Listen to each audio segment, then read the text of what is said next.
తులారాశి. తులారాశిలో చిత్ర 3, 4 పాదములు, స్వాతి 4 పాదములు, విశాఖ నక్షత్రం యొక్క 3 పాదములు. వీరి ఆదాయము 11, వ్యయము 5, రాజపూజ్యత 2, అగౌరవము 2.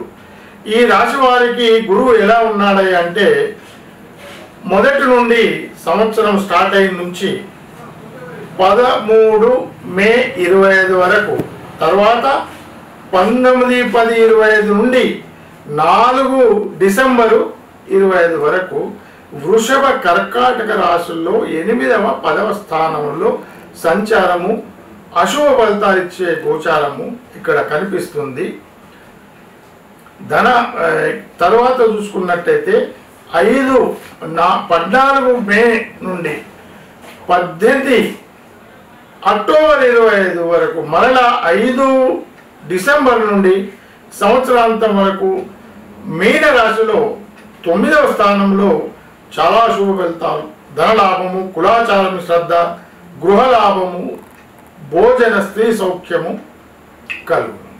శని విషయంలో వస్తే 30 మార్చి 25 నుండి 17 ఏప్రిల్ 25 వరకు, మరలా 11-10-25 నుండి 10 జనవరి 26 వరకు కుంభరాశిలో అశుభ ఫలితాలు 5వ స్థానం అవడం వలన, గోచారం వలన అవుతాయి. మనోవిచారము ఇట్లాంటి ఫలితాలు ఉంటాయి.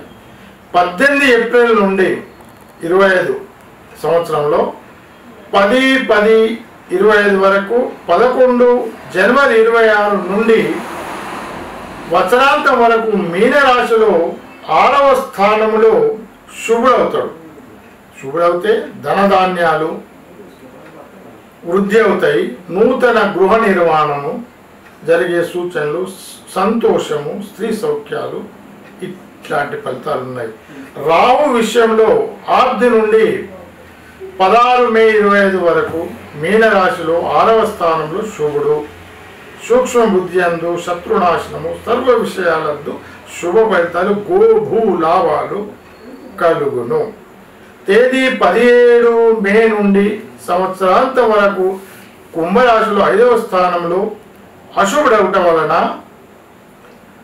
16 మే అశుభుడు సంతాన విరోధము, అకాల భోజనము ఇట్లాంటి విరోధ ఫలితాలు కనిపిస్తాయి.